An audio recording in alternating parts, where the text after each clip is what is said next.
In this episode, we welcome Renee Belz. Renee is a certified nutritional consultant and holistic lifestyle coach with a master's degree in nutrition.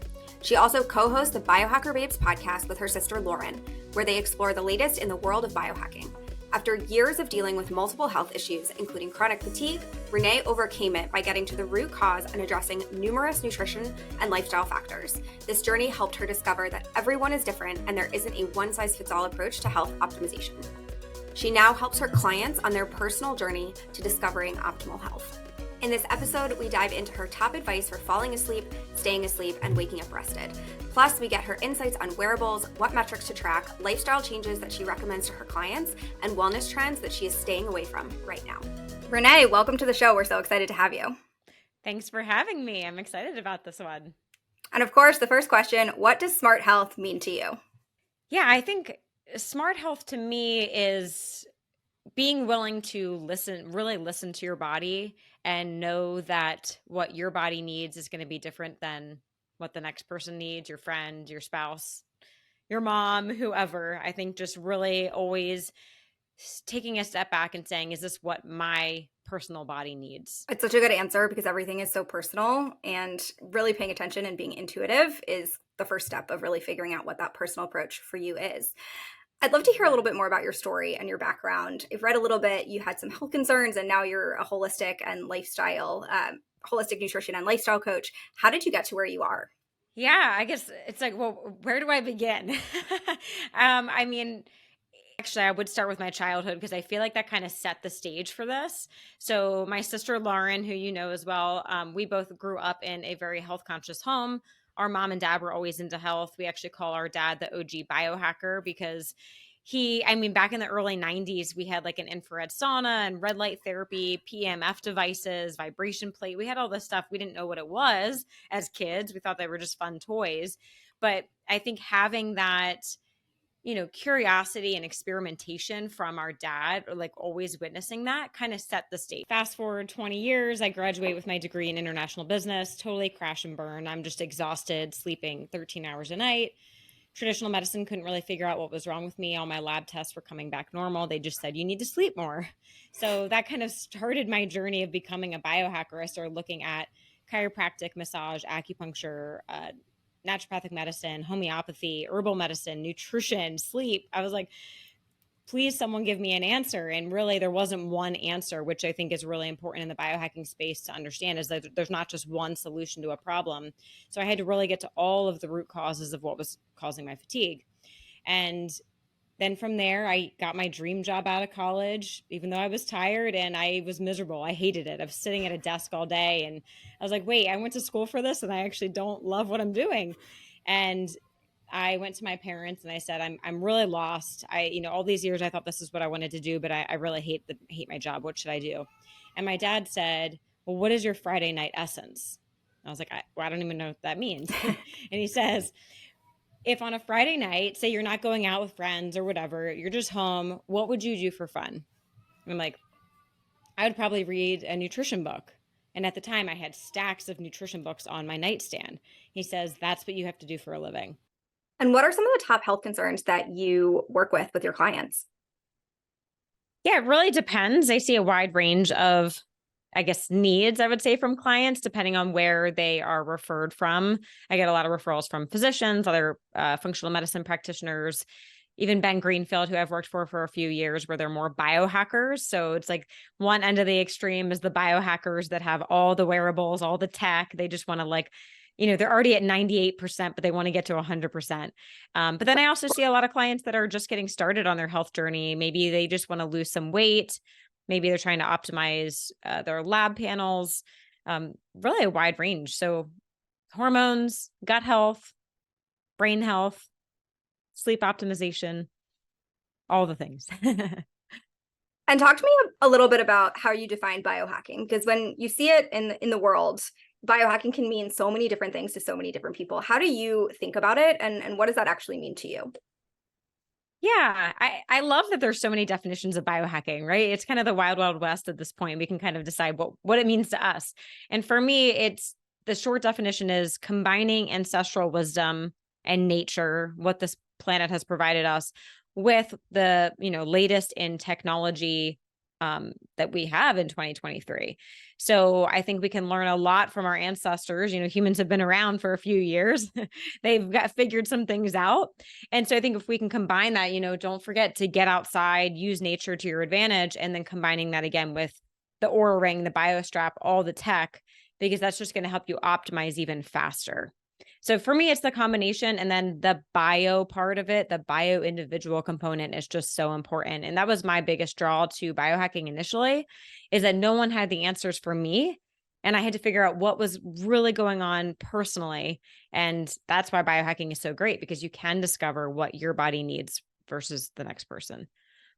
And what does that look like for you? What are you doing in terms of your daily health? What tools are you using?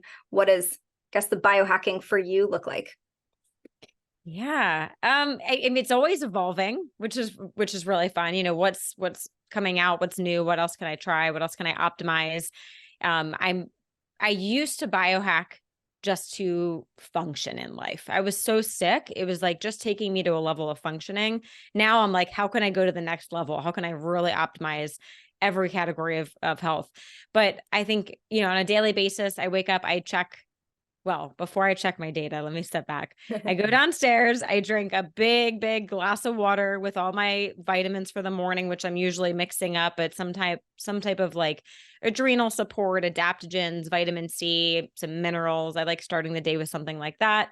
And then I go up to my rooftop where I get my sunshine, which is like non-negotiable for me. I have to get my morning sun. I live in Vegas, so I'm fortunate that we have sun, 360 days a year. So that's not a difficult one.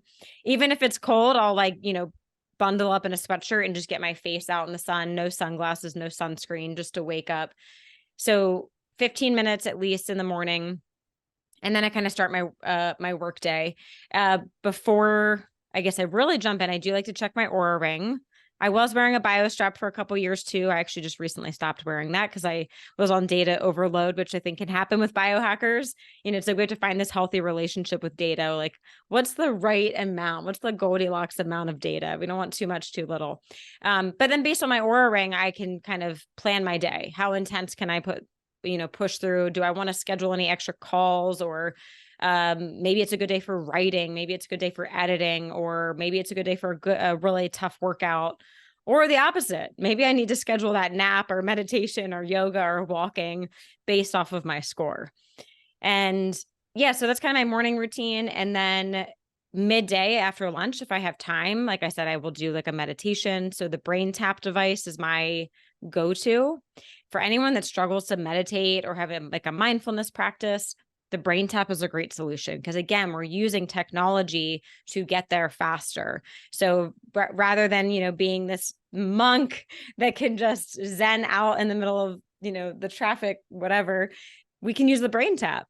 It automatically will put your brain into, you can do delta, theta. You could also do alpha if you want, depending on what brain waves you're looking for. So I love using that. I also have a red light device I try to use every day. And then at night, for biohacks, I would say, definitely blocking the blue light, wearing blue light blockers, all the things that people know, the basic sleep hygiene stuff just can't be overlooked. Is there anything that is an absolute non-negotiable when it comes to your sleep routine? Everyone has some that are different from others, but some that are the same, like the blue light blockers. Yeah. I would say, sleep in general is a non-negotiable. Like, everyone around me knows, like, 8 hours minimum. I'm actually more of like a 9-hour girl. So like 8 hours is like, okay, I'm really pushing it for you guys to stay up this late because I'm only going to get 8 hours. So 8 hours non-negotiable, no matter what. I will move mountains for that to happen. A sound machine at night. Have to have a sound machine. I don't know how people sleep in silence. That's like, I definitely need that. And then the blue blockers are just so helpful. So I've definitely noticed like some people are more sensitive to blue light at night than others. My husband can be on his iPhone like till bedtime and just fall right asleep and have like a 95 readiness on his aura. It's amazing. For me, I can't. Like 2 hours before bed, I can't really do any blue light. So I'm like lighting candles, dimming the lights, changing all the screens to the red amber. Yeah. I love the sound machine. I've gone back and forth. I have 2 kids. So when I have a kid sleeping in my room, I've got a sound machine. or something that sounds like a sound machine from their monitors, but it's not something I've personally put in my routine, but I feel like I should take that sound machine back and try it, test it out with the Aura. I think that's a great ad that you don't necessarily hear all the time. And when you think about working with your clients, what are the types of metrics or tracking devices or lab tests that you really hope to see or suggest to them to get? Yeah, I would say starting with lab testing. I mean, number one, just like very basic blood chemistry that, pretty much anyone can get through their primary care physician. Insurance will typically cover it. I always want to start there just to get like a very good foundational view of what's going on. We can see a lot with the lab testing there. What's going on with glucose, what's going on with like a lipid panel, fasting abilities, liver detoxification abilities, things like that, hydration, protein, digestion, just so much basic stuff there. From there, I would say to look at hormones. I love the Dutch panel, especially for women. You can't beat it. We can see so much with what's going on with cortisol, and not just like a basic salivary cortisol panel, right? We can see the cortisol awakening response. We can see the metabolites. How stressed are you today? How stressed were you the last 50 years? Like we can see so much with that cortisol awakening response. And then also looking at all the other hormones. It's so much more than just a basic blood test. So for women that really want to optimize their hormones and they can afford to do one more test, the Dutch test is the way to go. And then one final lab test I do love. I love the GI map stool analysis for someone that's really struggling with gut issues. They feel like they've done all the basic things and they're just still having whatever gas, bloating, indigestion, constipation, diarrhea, whatever it is. I do like doing that. And I know stool tests are not 100% accurate, but they do give us a lot of great insight just to kind of point us in the right direction. Like, could it be a parasite? Could it be more that we need pancreatic enzymes? So I think it's a great place to start. But with all of those tests, it's like, are we doing the lifestyle foundational things first, right? The fancy lab tests are awesome, but they're not cheap. So are we doing the basics? So starting there. And then on the other end of the spectrum is like the biometrics. If I had to pick one wearable, I would say the Oura Ring. I just think for like everyone across the board, it gives you a great amount of data. It's easy to wear. It's easy to read versus some of the other wearables. It's like I love the BioStrap too, but like a big bulky black thing on your wrist, like for a female, when you're going out on date night, it's like, my husband's like, are you really wearing that thing again? Versus the Ring is like a little bit easier and more sleek. But yeah. And on there, I think, the basics, resting heart rate variability, those two are just amazing because I think there's such a great emphasis on recovery nowadays, which is awesome. I mean, when I was in like high school and college, when I burned out, it was, there's no time for sleep. Like the more productive you are, the better human you are kind of mentality.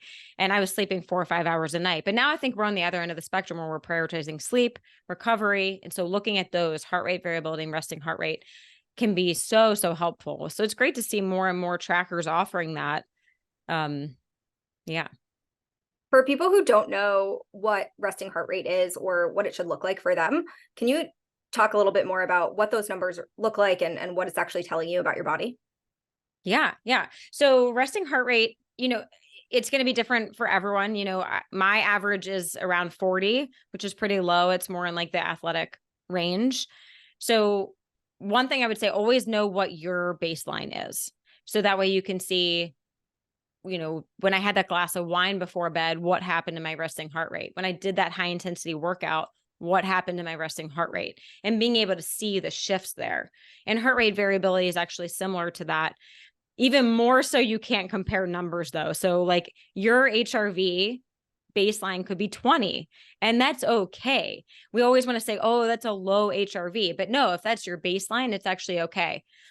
My HRV baseline is 145. And a lot of biohackers are like, oh my gosh, that's so high. But again, that's my baseline. And there's a lot of factors, age, gender, physical activity, genetics, a lot goes into that. But the question is, how can you modulate your HRV? So say your baseline is 100. We'll just take an average there. If you see your HRV drop to 50, that is a red flag. You need to slow down today. Something's going on. Maybe you're getting sick. Maybe you're not recovered.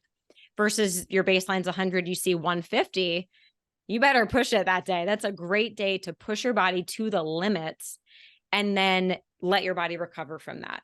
And so every time we can get that higher HRV, push it, come back and recover, we're building more of that resiliency, which really isn't that the goal for all of us, the resiliency. Exactly. But so HRV, don't compare to other people, compare to yourself with that number. And so for resting heart rate and HRV, are those numbers that can be optimized or should be optimized over time? Or is it more thinking about what is my baseline and how am I today versus my baseline instead of trying to kind of overall improve it over time? Yeah, that's a great question. So I think over a long term, yes, I think we can optimize. Like we can slightly, maybe push HRV. It's a little bit harder. You have to do a lot. Daily breath work is one of the best ways to do that. There's a lot of devices, like the amp coil, the Apollo band, things like that to improve HRV. Resting heart rate, depending on where you're starting, you might be able to push it more. So like I said, the athletic range is more like low 40s, maybe even high 30s, maybe if you're really, really in good shape. Obviously, if you're up in like the 60s, we want to work on getting that down. So, and that has to do a lot with how fit you are. So getting the right appropriate exercise for your body and then allowing the right recovery, getting the good amount of sleep you need. And then also with that sleep optimization, getting your resting heart rate down, no alcohol, no caffeine, no intense workouts before bed, not eating late before bed, all the lifestyle things we know we need to do for sleep. And what are some of the sleep metrics that you look at beyond the HRV and resting heart rate? Yeah, I love looking at deep sleep. Again, there's no sleep wearable that's 100% accurate, right? So deep sleep's a little bit more accurate than REM sleep. So like even BioStrap, they won't even tell you your REM sleep because they just know. They're like, we're totally just guessing. So we're not going to even give you that metric versus Aura is like, we're going to do our best to estimate what your REM sleep is like. So I would say deep sleep, REM sleep are really good. I'll circle back to those in a second. Sleep latency is a really great one that you can see. And that seems to be pretty accurate across the board. Also on the 8 Sleep mattress, the BioStrap, the Aura Ring. Apple Watch, I haven't tried, but it's probably pretty accurate with that. But sleep latency, you want it to be about 10, maybe 15 minutes at the most. So if you see you're falling asleep in less than 10 minutes, you're probably sleep deprived. As simple as that. I hear that all the time. Oh, I hit the pillow and I'm out. I'm like, oh gosh, you're so sleep deprived, So 10 minutes is a good goal. Obviously, if it's more than 15 minutes, then we want to look at some strategies to help optimize that because you shouldn't be just laying in bed for an hour trying to fall asleep. But circling back to the deep sleep and REM sleep, I think the biggest thing to look at is the trends. And that's the advantage of having one of these devices over months and years. You can really see the trends. So if your deep sleep is 1 hour versus an hour and 10 minutes the next night, okay, you probably didn't do anything crazy different. It was probably about the same, but you see 1 hour and then you see 3 hours. Okay, what did I do that day? Did I take a different supplement? Was I fasting? Did I change my exercise? Right? You really want to try and pinpoint that. And that's cool too in the Oura Ring, right? You can tag things. The N of One app is a great one too. There's even more things you can tag and really track your metrics in there. But the trends are more important than just the day-to-day data. And what are some tips that you do offer your clients for people that do have trouble falling asleep or that have trouble with that deep sleep metric? Yeah. So trouble falling asleep, that's where I look at all the sleep hygiene stuff. Blocking blue light at least 2 hours before bed, like to the extreme. If you need to install some red light bulbs in your house, get the blue light blockers, turn off the electronics, all the things. Making sure your bedroom is totally dark. So when you're laying in bed, if you put your hand 1 foot in front of your face, you shouldn't be able to see your hand. If you can see your hand, there's too much light coming from wherever. So blackout curtains, eye mask, just like a silk eye mask off Amazon for $7 can do wonders for your sleep. So total darkness, making sure your bedroom's cold, right? 65 to 67 degrees seems to be the ideal temperature. If you can't get your thermostat down that cold, you can always maybe get something like the 8 Sleep. That's been a game changer for me, although it makes it really hard to travel to hotels now because you're like, oh, it's so hot. but the cold is so important. And then is your mind racing? Because that's a really big problem for people. So doing some kind of like breath work, maybe even like yoga, stretching before bed, journaling, like a brain dump, pen to paper before bed, right next to your bed, can do wonders. Just get everything off your mind. Deep breathing, sound machine. Usually that's enough. If you want something else, I find CBD oil without THC at all seems to be a really good one for deep sleep. I've also been experimenting with this new sleep supplement, which is like already out of stock. So I don't know if I should say it, but it's called the Kill Switch. Everyone that has tried it has had amazing results with deep sleep. So that's a really exciting new thing to see. And there's always so many sleep supplements coming out, but yeah, that's a good place to start. So many different things that people can try. And it seems like it's important to have that tracker too, so that you can see, all right, I'm going to try this sound machine today. And then let's see what the impact is with sleep latency. I'm going to try this supplement. What's the impact with the deep sleep? You talk a little bit on the podcast and on your socials too around energy and dealing with low energy. And you even mentioned this with adrenal fatigue and just overall exhaustion that you experienced. What are some things that you do to help your clients who are experiencing that energy problem? Yeah. I mean, always starting with sleep, right? I mean, I think that's the obvious one.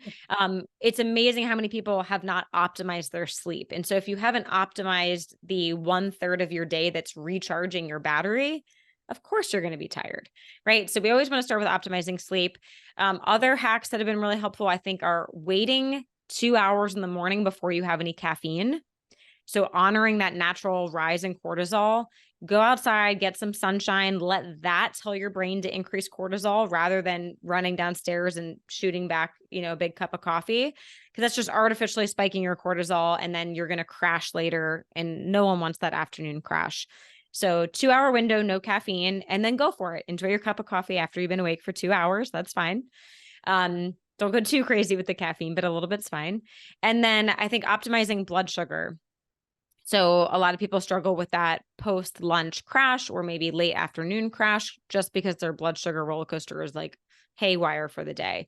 So breakfast, especially for women, it's super important. Like, don't feel like you need to fast 16 hours a day. Like, as soon as you feel hungry, please go eat breakfast.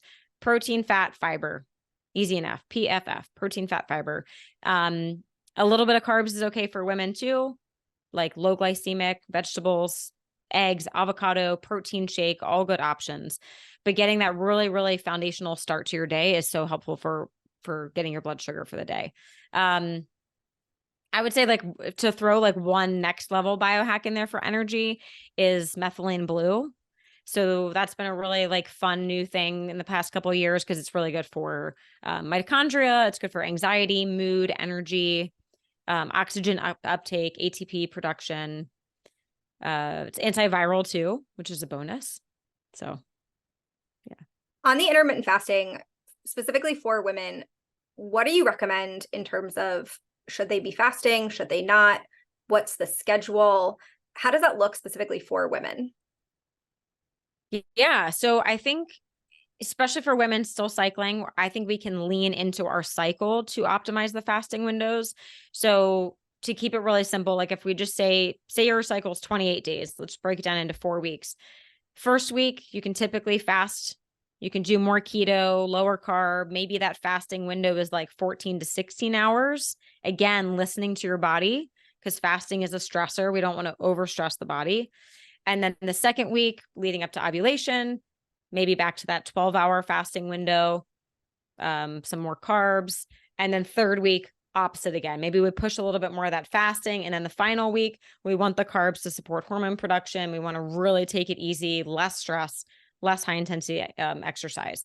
Now that's a very like broad breakdown of like a 4-week cycle, right? It's nuanced because some women are 32 days, 34 days, there's all different things. And that's where the trackers can be really helpful too, learning your cycle and then optimizing with that. But for women, 16 hours is really the max I really think we ever need to do, especially if you're, trying to get pregnant or soon to be trying to get pregnant. And 12 hours a night, it's like, that's barely, some people are like, oh, that's not fasting, but whatever you want to call it, just everyone across the board, 12 hours every day. Do not put food in your mouth. You should be sleeping at least 8 of those hours anyways. So. And I think the most important piece of that is you see all of this varying information online. You can read it on Twitter or just see it across social, where there's men talking about intermittent fasting. And it's really important as a woman to understand that our hormones are really different, which means our nutritional needs are really different. So paying attention to your cycle makes sense. And also just recognizing that, hey, this 40-something man is different than me as a woman when it comes to how I should fast, what my wellness techniques should be, and really thinking through those strategies in that capacity. We talked a little bit about cortisol.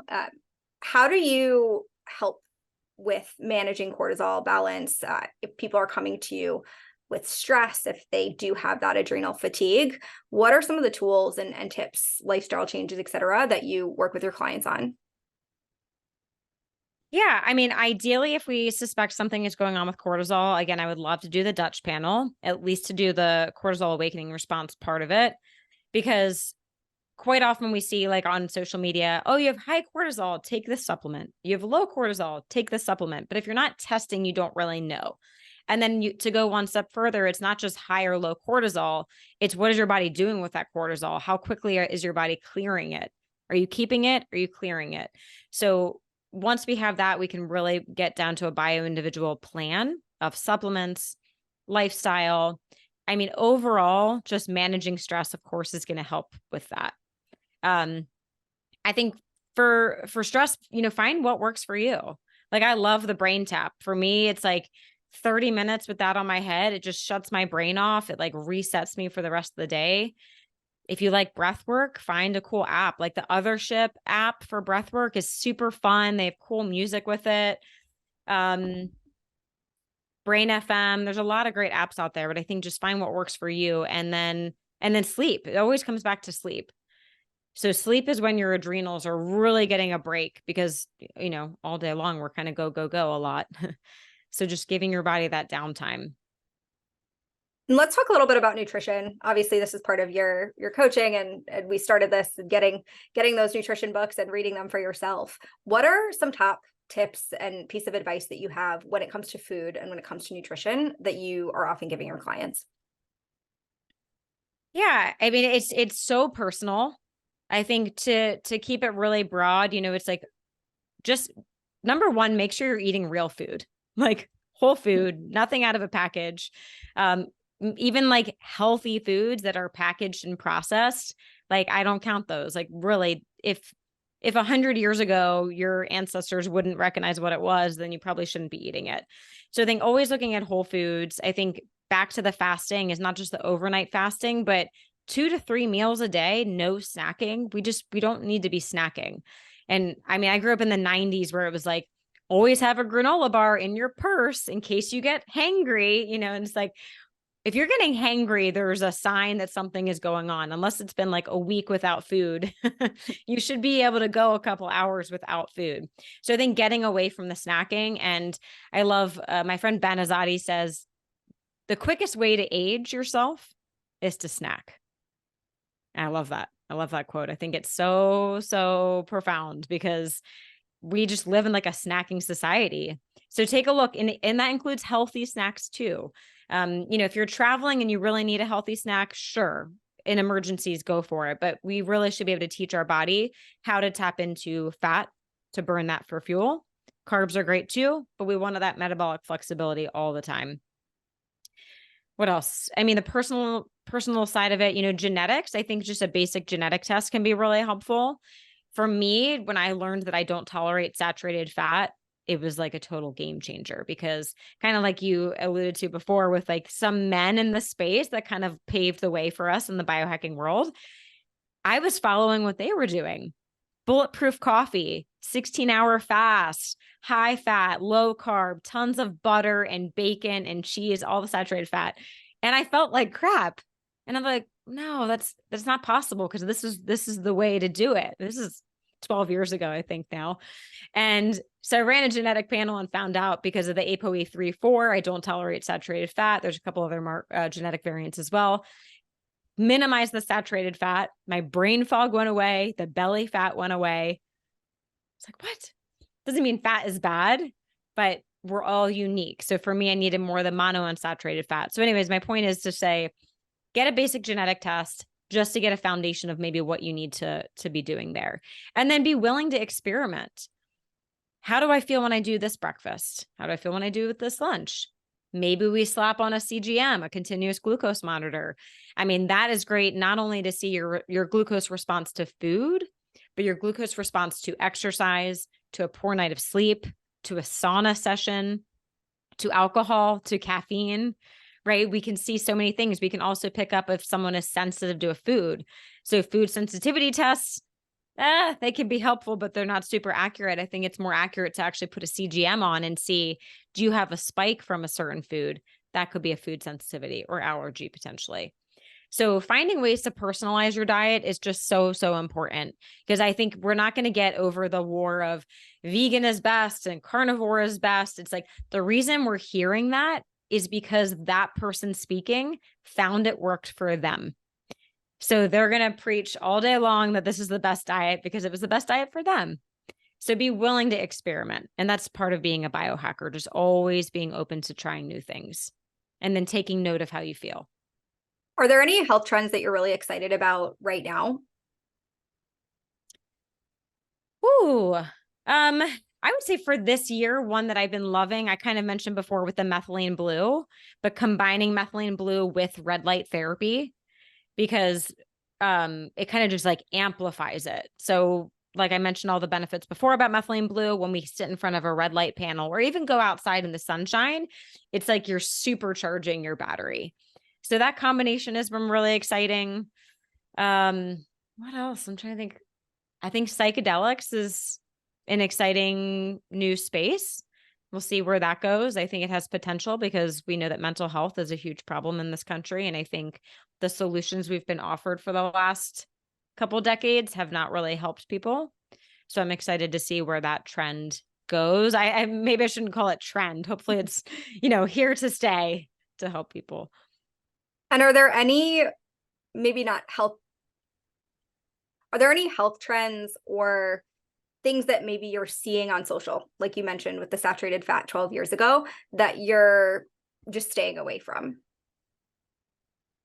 Yes, I probably have to say mouth taping.